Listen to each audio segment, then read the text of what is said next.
নীরব নিচের অধরে দাঁত চেপে নিজের রাগ কন্ট্রোল করার চেষ্টা করছে। মা কেন জানি একটা জায়গায় এসে অবুঝ হয়ে যায়। খুব বেশি কঠোর বনে যান। মা এখন এমন কিছু বলে সবার সামনে বাবাকে ছোট না করে ফেলে। যে মানুষটা তার অতীত সন্তানদের কাছ থেকে লুকিয়ে রেখেছেন, জানতে দেননি। আজ ঘরভর্তি লোকের সামনে মা বাবাকে অস্বস্তিতে ফেলুক তা নীরব চায় না। তাই তো ডান হাতটা কিঞ্চিত উঁচিয়ে তড়িঘড়ি মাকে থামিয়ে দিল। ব্যাস, মা, যথেষ্ট হয়েছে। প্লিজ এবার থামো। এই বিষয় নিয়ে এত বাড়াবাড়ি, মিটিং ডাকার আমি কিছু দেখি না। একটা সাধারণ বিষয়কে শুধুই টেনে জটিল করা হচ্ছে। প্রত্যাশাকে নিয়ে আমার কোনো সমস্যা নেই। তুমি শুনতে পাচ্ছ। তারপরেও এত কথা ওঠার মানেই হয় না। অদূরে দাঁড়ানো প্রীতির বুকে ভাঁজ করা হাত খসে পড়তে নেয়। পরপর সামলে ভাবে, এই মহিলার রাগ জিদ সম্পর্কে আমি অবগত। ছেলে ডিরেক্ট বউয়ের পক্ষ নিয়ে এল। এটা হজম করা ওনার পক্ষে কতটা কঠিন সেটা আর কেউ না জানলেও আমি জানি। নিহারিকা থমকে গেলেন। এভাবে ছেলের মুখের উত্তর শুনে স্তব্ধ বনে যায়। মনে হচ্ছে নীরব যেন পরোক্ষভাবে বলে দিল, ওর শ্বশুরদের ডেকে বউকে নিয়ে তিনি মিটিং ডেকেছে। এসব বাড়াবাড়ি। নিহারিকার চোখ ছলছল করে উঠল। তাচ্ছিল্য ভরা কণ্ঠস্বরে বললেন, বাহ, এটাই বাকি ছিল।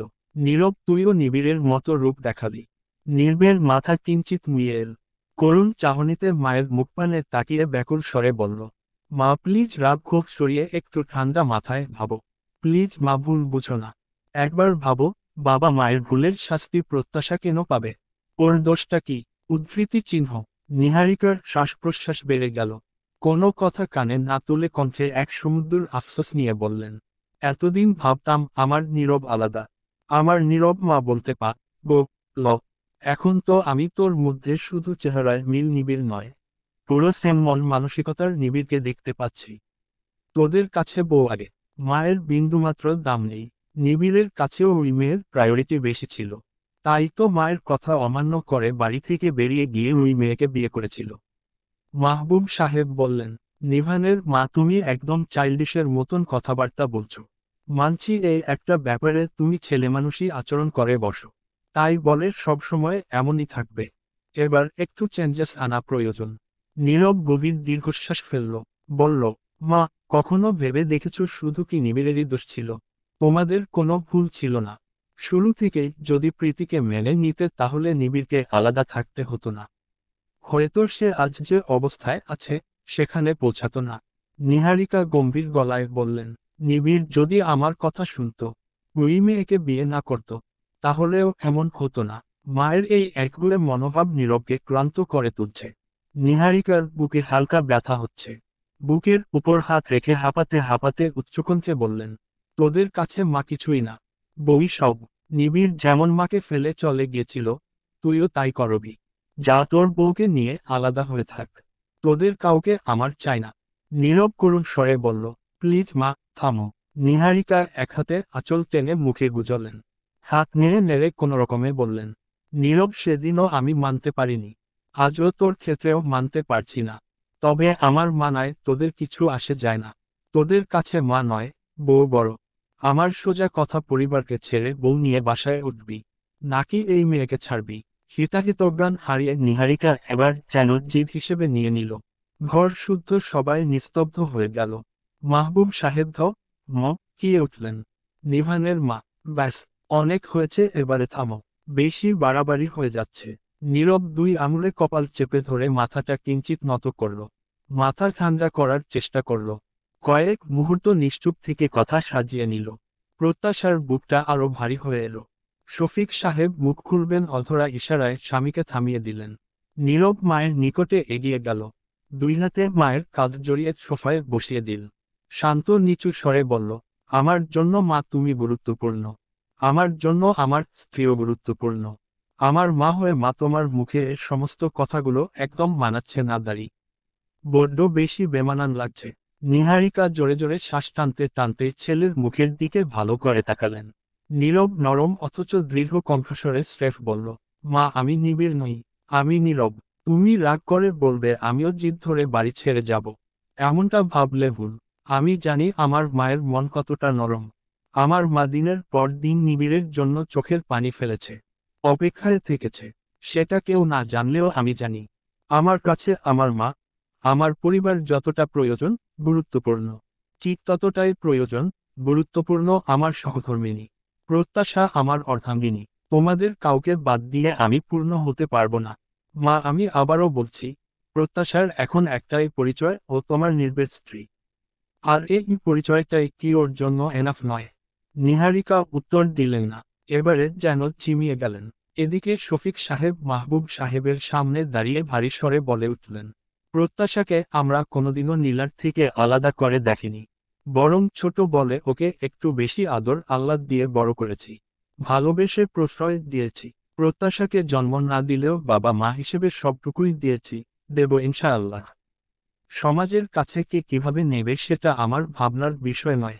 আমি বাবা হিসেবে বলছি, প্রত্যাশা আমারই মেয়ে। শুধু ভরণপোষণের জন্য মেয়েকে বিয়ে দিইনি। 18টা বছর যেভাবে আদরে আবদার পূরণ করে বড় করেছি, আগামীতেও পারব। আল্লাহ আমাকে সেই সামর্থ্য দিয়েছেন। যদি আপনাদের কাছে আমার মেয়েকে মেনে নেওয়া এতটাই কঠিন হয়, তাহলে আমি ওকে নিয়ে চলে যাচ্ছি। আমাদের মেয়ে ফেলনা নয়। নির্বের কপালে বিরক্তির রেখা ফুটে উঠল, আবার আরেকটা ঝামেলার শুরু। মাহবুব সাহেব বললেন, ভাই সাহেব, আমি বুঝতে পারছি, তবে বলবো এসব বিষয়ে আবেগের সিদ্ধান্ত নেওয়া উচিত নয়। মাথা গরম না করে ঠান্ডা মাথায় ভাবুন। নিভানের মায়ের হয়ে আমি ক্ষমাপ্রার্থী। সহজ সরল মেয়েটাকে মাহবুব সাহেবের বেশ ভালো লেগেছিল। এদিকে সম্পর্কটা আরও দৃঢ় করতে ছোট ছেলের জন্য প্রস্তাব রাখেন। যখন পরিচয় জানলেন, তিনিও দোদুল্যমান অবস্থায় পড়েন। পরবর্তীতে ভাবেন, শফিক সাহেব হয়তো ভাববে মেয়েটার এমন অতীত জেনে হয়তো আর এগোলেন না। কিন্তু ছিল এমন একটা দিনের। সব দোটানা একপাশে ঠেলে অবশেষে সব জেনে ছেলের বউ করতে সম্মতি জানান। এদিকে নিহারিকা নির্বের জন্য পাত্রী দেখছিলেন, তাই তো তাড়াহুড়া করে নির্বের আকদ করালেন। প্রত্যাশা কাপা কাপা গলায় বলে উঠল, আব্বু, আমাকে নিয়ে চলো, আমি আর নিতে পারছি না। মেয়ের কথায় শফিক সাহেব তার কথায় অনড় অবস্থান নিলেন। মাহবুব সাহেব, শর্মিলা তাদেরকে বোঝাতে লাগলেন। প্রত্যাশা জিদ ধরেছে সে এক্ষুনি চলে যাবে। শফিক সাহেবও একগুয়ে ধরে রইলেন। অধরা স্বামীকে বোঝানোর চেষ্টা করতেই শফিক সাহেব থামিয়ে দিলেন। শর্মিলা বললেন, ভাই, আপনি কি মেয়ের সাথে পাগল হলেন নাকি? মানছি অনেক কথা হয়েছে, তাই বলে এই রাতের বেলা এভাবে অসুস্থ মেয়েকে নিয়ে চলে যাবেন? মেয়ে বলছে কোথায়? মেয়েকে একটু বুঝিয়ে সুঝিয়ে। কথার মাঝেই শফিক সাহেব অসন্তুষ্ট গলায় বললেন, ভাবি, আমার মেয়েটা অসুস্থ, এখানে থাকলে আরো অসুস্থ হয়ে যাবে। এত কথা, এত অপমান আমার সহজ সরল মেয়েটা নিতে পারবে না। দয়া করে আর জোর করবেন না, আমরা আমাদের মেয়েকে নিয়ে যাচ্ছি। নীরব দীর্ঘশ্বাস ফেলল, উঠে সোজা প্রত্যাশার সামনে দাঁড়ালো। বনিতা ছাড়াই স্রেফ বলল, প্রত্যাশার রুমে চলো, তোমার সাথে আমার কথা আছে। প্রত্যাশা মুখ ফিরিয়ে নিল। নির্বের রাগ বাড়তে লাগলো। অধরা মেয়েকে চোখের ইশারায় যেতে বলেন। প্রত্যাশা পাথরের মতন কঠিন হয়ে রইল। শর্মিলা বলল, প্রত্যাশা, তোমাকে তো লক্ষ্মী মেয়ে জানি। নীরব কি বলতে চায় শুনে আসো। নীরব আকস্মিক প্রত্যাশার কবজি চেপে ধরল, আর একটাও টু শব্দটি না করে সোজা রুমে নিয়ে এল। রুমে এসেই দাঁত চেপে বলল, কেন পা গলামি করছো? এত টেনশন আমি আর নিতে পারছি না, প্লিজ তুমি অন্তত থামো। ভেতরটা দুমড়ে মুচড়ে গেলেও উপরে নিজেকে শক্ত খোলসে আবৃত করে প্রত্যাশা। তাচ্ছিল্য সুরে বলল, যার জন্ম এতটা কুৎসিত বাজে তার সাথে আপনাকে মানায় না। আপনি আমার থেকে হাজার গুণ বেটার কাউকে পাবেন। আমাকে আর দয়া দেখাবেন না প্লিজ। আমি স্বেচ্ছায় এখান থেকে চলে যেতে চাই। আপনার উপর আমার বিন্দুমাত্র অভিযোগ নেই। ঝটিকায় প্রত্যাশার কাঁধ দুই হাতে শক্ত করে চেপে ধরে নীরব চোয়াল কঠিন করে বলল, প্রত্যাশা, এবারে তুমি বেশি বাড়াবাড়ি করছো। কেন বুঝতে চাইছো না তোমাকে নিয়ে আমার কোনো সমস্যা নেই। জন্ম পরিচয় দিয়ে কাউকে জাজ করা যায় না। সব জেনে শুনেই আমি তোমাকে গ্রহণ করেছি। প্রত্যাশা এক ঝটকায় নির্বের হাত দুটো কাঁধ থেকে সরিয়ে দিল। দলা পাকানো কান্নারা ফেরবাদ ভাঙল। কান্না জড়ানো গলায় চেঁচিয়ে উঠল, সেটাই তো, সব জেনে শুনে দয়া করেছেন। বিয়েটা করেছেন দয়া দেখিয়ে, এখন আবার আপনার মায়ের বিরুদ্ধে গিয়ে দয়া দেখাচ্ছেন। এত দয়া আমি আর নিতে পারছি না। এই বলে ধপ করে মেঝেতে বসে পড়ে প্রত্যাশা। দুই হাতে মুখ টিকে ঝরঝরিয়ে কাঁদতে কাঁদতে বলে উঠল, নীরব, আমি আর দয়া চাই না। Please let me alone. I want to divorce. নির্বের কপালের রগ টনটন করে উঠল। রাগে সজোরে দেয়ালে তারা চিহ্ন সীমা রল শব্দে প্রত্যাশা কেঁপে উঠে তাকালো। জলজল করে তারা চিহ্ন গুণের মতো জ্বলা। নির্বের চোখ দুটোয় প্রত্যাশার তাকানোর সাহস হলো না। প্রত্যাশার দৃষ্টি নামিয়ে নিল। নীরব সোজা ব্যালকনিতে চলে যায়। নিস্তব্ধ ঘরে প্রত্যাশার কান্নার বেগ বাড়ল। নিভানের মুখের দিকে তাকাতেই নীলাশা ধরতে পারে নিভান তার উপর অসন্তুষ্ট। নীলাশা অসহায় স্বরে বলল, নিভান তুমিও আমাকে ভুল বুঝলে। নিভান উত্তর দিল না। নীলাশা তাতে বেশি আহত হল। নীলাশা ভারী মুখশ্রীতে বলল, বিশ্বাস করো নিভান, এমন কিছু হোক আমি চাইনি। নির্বের সাথে বিয়ের দিন প্রত্যাশাকে ফোর্স কিন্তু আমিই করেছিলাম।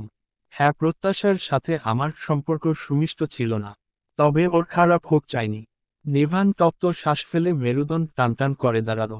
দৃষ্টি তার ব্যালকনির গ্রিল পেরিয়ে দূর অন্ধকারে। আকাশে আজ মেঘের ঘনঘটা, চাঁদ তো দূর একটা তারাও দেখা যাচ্ছে না।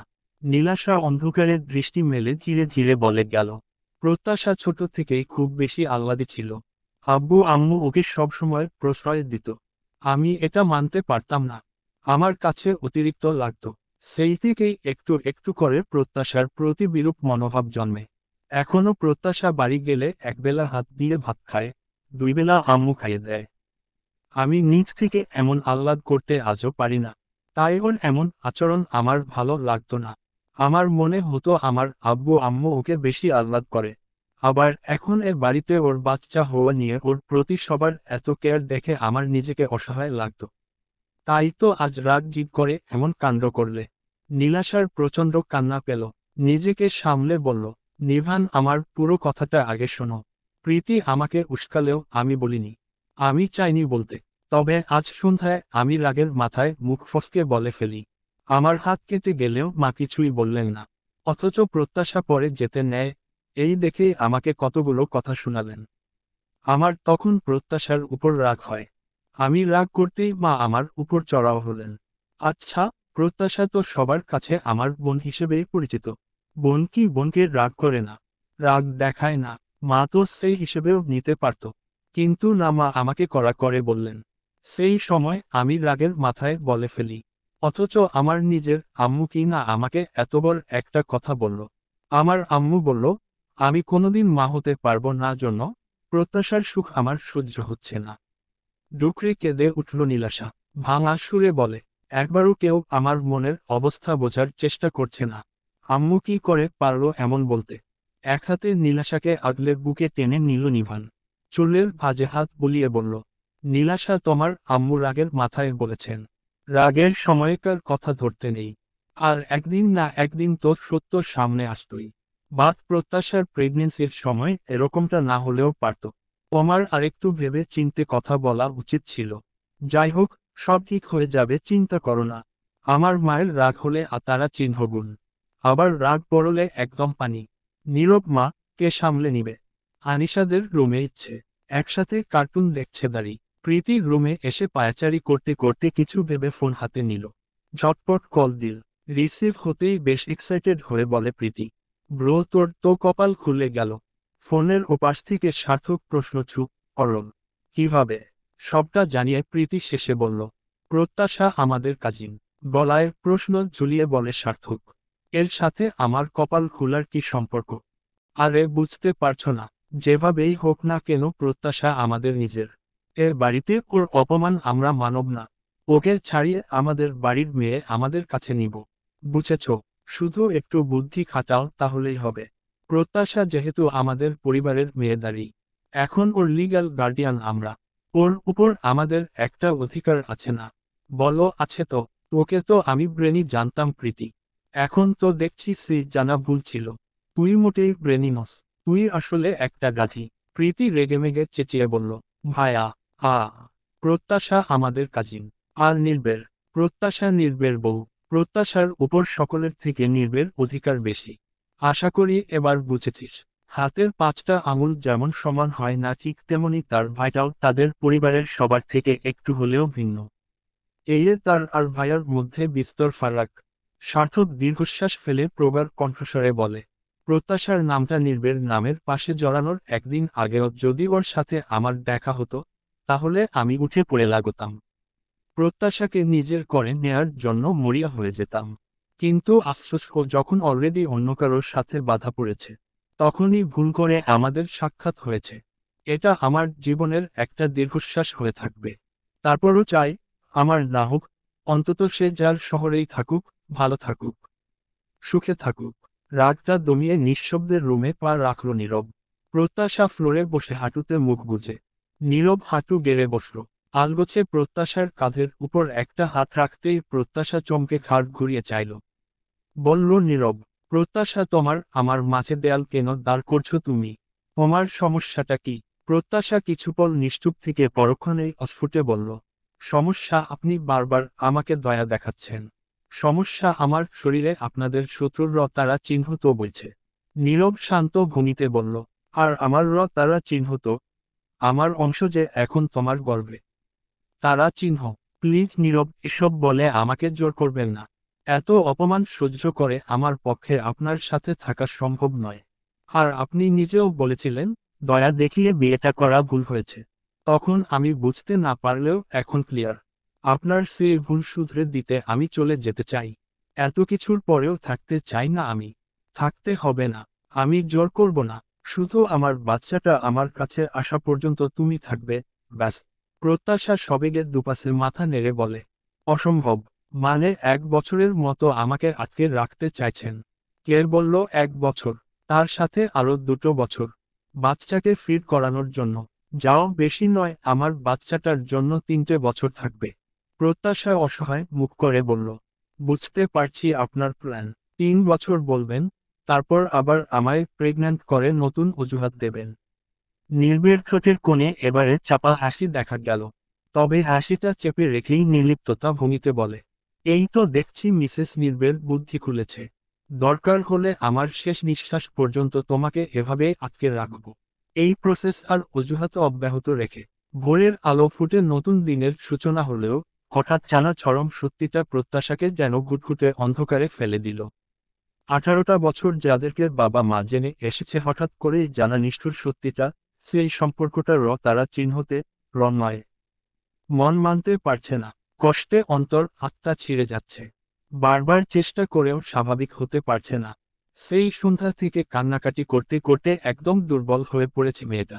প্রত্যাশার এমন ভেঙে পড়া দশা দেখে অধরা মাহবুব সাহেব আর নীরবকে উদ্দেশ্য করে বলেন, আমার মনে হয় এখন প্রত্যাশাকে আমাদের সাথেই রাখা উচিত। মেয়েটা একেবারে ভেঙে পড়েছে। এই মুহূর্তে ওর আমাদের দরকার। কিছুদিন আমাদের কাছে থাকুক, স্বাভাবিক হলে আসবে। একটা সম্পর্ক ভাঙা খুব সহজ, কিন্তু জোড়া লাগানো কঠিন। আর বিয়ে কোনো ছেলেখেলা নয় যে রাগের মাথায় সবকিছু ভেঙে দেব। এসব ভাবাও বোকামি, নির্বুদ্ধিতা। অধরা থেমে নির্বের দিকে তাকালেন। বললেন, আশা করি নীরব, ব্যাপারে তোমার আপত্তি থাকবে না। প্রত্যাশা একটু স্বাভাবিক হলে তুমি গিয়ে নিয়ে আসবে। আমরা কোনো বাধা দেব না। আসলে আমরা বাধা দেওয়ার অধিকারও রাখি না। যেদিন মেয়েটাকে তোমার হাতে তুলে দেওয়া হয়েছে, সেদিন থেকেই ওর ভালো মন্দ দায়িত্ব সব তোমার ওপর অর্পণ করা হয়েছে। নীরব চুপচাপ মাথা নাড়ল। বাড়িতে যে সিচুয়েশন এখন, তাতে প্রত্যাশার কিছুদিন ও বাড়িতে থাকাই বেটার। এসব ভেবে সার্বিক দিক বিবেচনা করে নীরব আর দ্বিরুক্তি করে না। ডট ডট নিহারিকা অবশ্য সেই যে রাতে ঝিমিয়ে গেলেন আর কিচ্ছুটি বলেননি। তবে রুম থেকেও আর বেরোয়নি। সকালে নীরব প্রথমে মায়ের রুমে যায়। মা কে বোঝানোর ব্যর্থ চেষ্টাটুকু বাদ রাখেনি। নীরব ঠান্ডা গলায় বলে, প্লিজ মা, এভাবে অভিমান করে থেকো না। ভেবে দেখো তো যে মেয়েটা 18টা বছর ধরে যাদের বাবা মা জেনে বড় হয়েছে, হঠাৎ জানা নিষ্ঠুর সত্যিটা তার ভেতরটাকে কতটা ভেঙে দিতে পারে। তার লাইফে চেনি অমমা ঘা তো আর কি বা হতে পারে? এমন জন্ম, এমন দৃষ্টিকটু পরিচয় কেউ কি কখনো কামনা করে? এটা প্রত্যাশার জন্য ভীষণ কষ্টের। এই মুহূর্তে ওর পাশে দাঁড়ানো, একটু সাহস জোগানোই আমাদের উচিত নয় কি? জন্ম তো কেউ নিজের ইচ্ছায় বেছে নেয় না। তবে কেন জন্মের দোষে তাকে দণ্ড পেতে হবে? ছেলের প্রতিটি কথা যুক্তি। নিহারিকা উত্তর দিতে না পেরে পাথরের মূর্তির মতন বসে রইলেন ঠাই। নীরব ব্যাকুল স্বরে বলল, এভাবে চুপ করে থেকো না মা, প্লিজ কিছু তো বলো।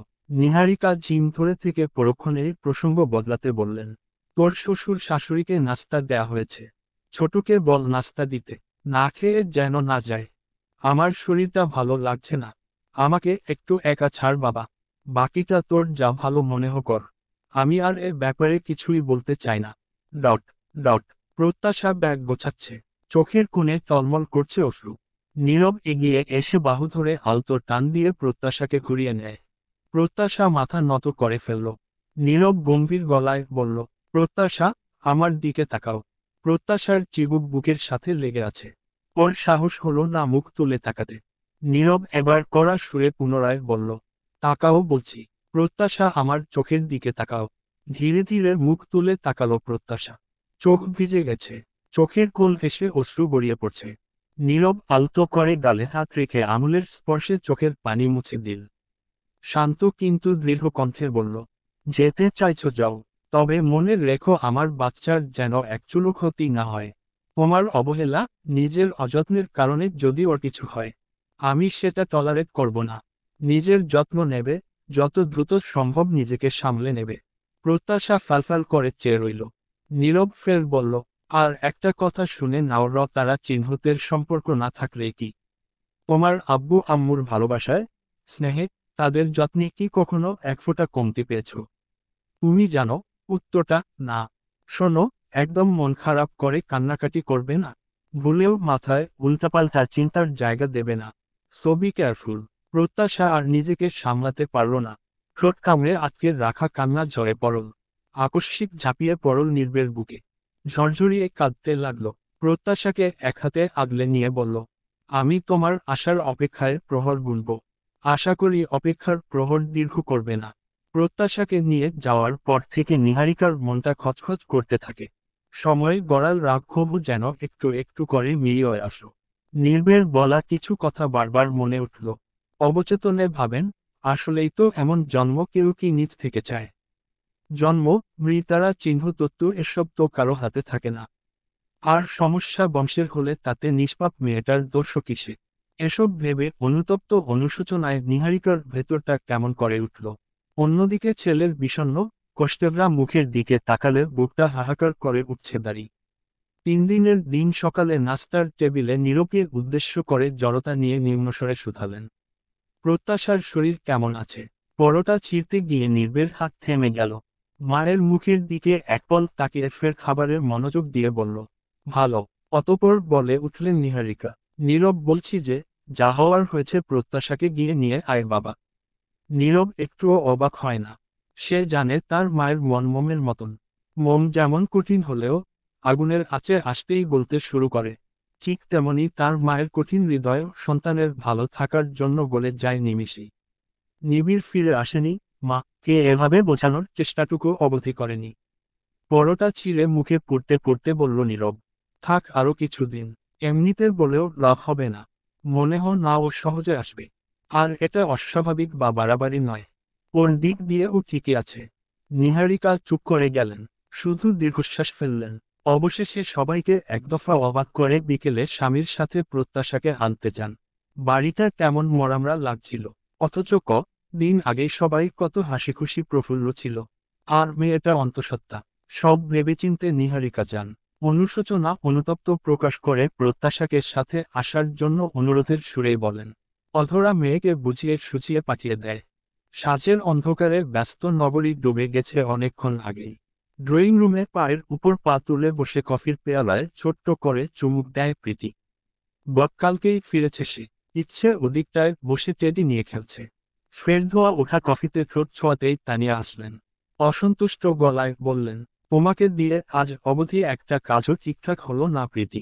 এতগুলো দিন ওখানে থেকে করলে তা কি শুনি? শুরু থেকেই তুমি সে এক নীরবে আটকে আছো।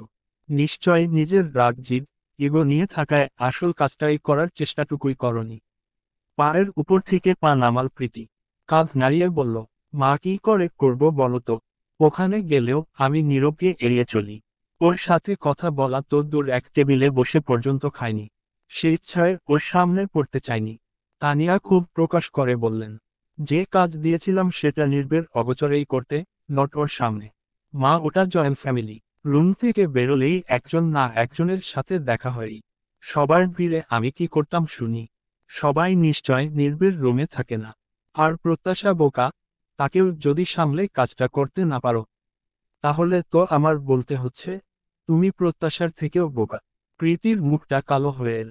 কফির মগ টেবিলে নামিয়ে গম্ভীর মুখে বলল, প্রত্যাশাকে আমার সহ্য হয় না। ওর জন্য নীরব আমাকে অপমান করছে, ইভেন গায়ে হাত তুলেছে। এত কিছুর পরে প্রত্যাশার সাথে অভিনয়টাও ঠিকঠাক আসে না। তানিয়া ঠোঁট ফাঁক করে কিছু বলবেন সেই মুহূর্তে সার্থকের গলা পেয়ে থেমে গেলেন। সার্থক ঢুকেই ইচ্ছেকে দেখে স্নিগ্ধ হেসে বলল, মামা কখন এসেছো? ইচ্ছে ফ্লোর থেকে উঠে টেডিটা এক হাতের ভাঁজে কোলের সাথে নিয়ে ঝটপট মামার সামনে দাঁড়ালো।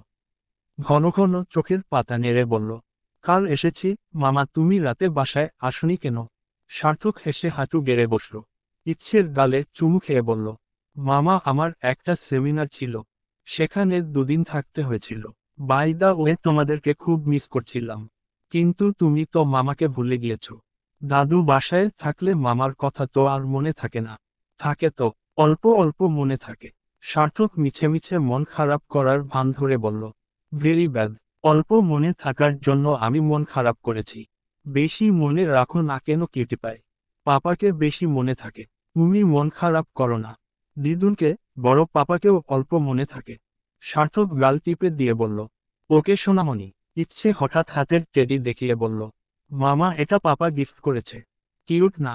দেখো দেখো কেমন বর্বর আইস। ওয়াও।